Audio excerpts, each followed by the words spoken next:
nothing like that. It was like, I was like, yo. Yeah. That's why you going? What was her name?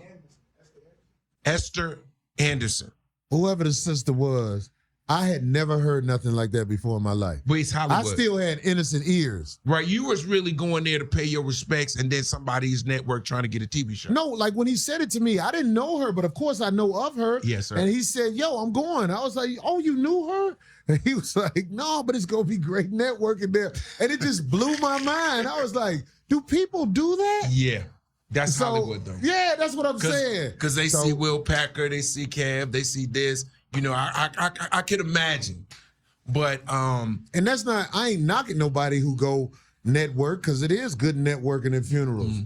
Look, it's a comedian from my hometown named Damon Williams. Yeah, I love Damon. And I saw him at Witherspoon funeral. Mm-hmm. And, you know, it's a different vibe at funerals.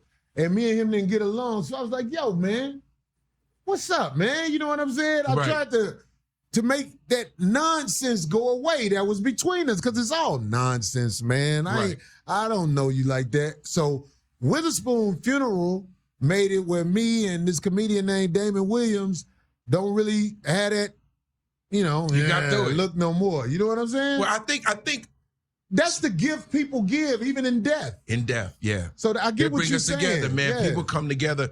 I think what it might be, and I know for a fact, when I came through Chicago, Chicago's probably one of the cities that treated me like I grew up there. Like, literally, every time in my entire career I come to Chicago, it's bananas, right? Mm-hmm.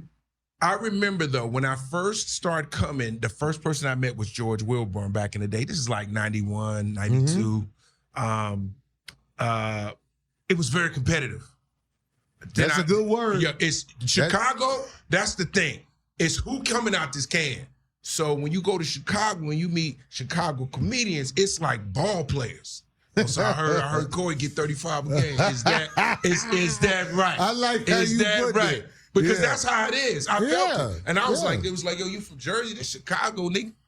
We get down. So now I'm like, oh, okay, I got to compete with the Chicago cats. So now I'm going up against Bernie. I'm going up with George. Who else was out back then? It's a couple other, I can't think right. I'm drawing a blank. But in that little era, you know, back then, George was coming up when I was coming up, and Bernie was like just the man. He was the man, but he earned it. Yes. He was the first person to take me to the Cotton Club. Did you ever go to Cotton Club? What? Yeah. Man, you don't know my Cotton Club story.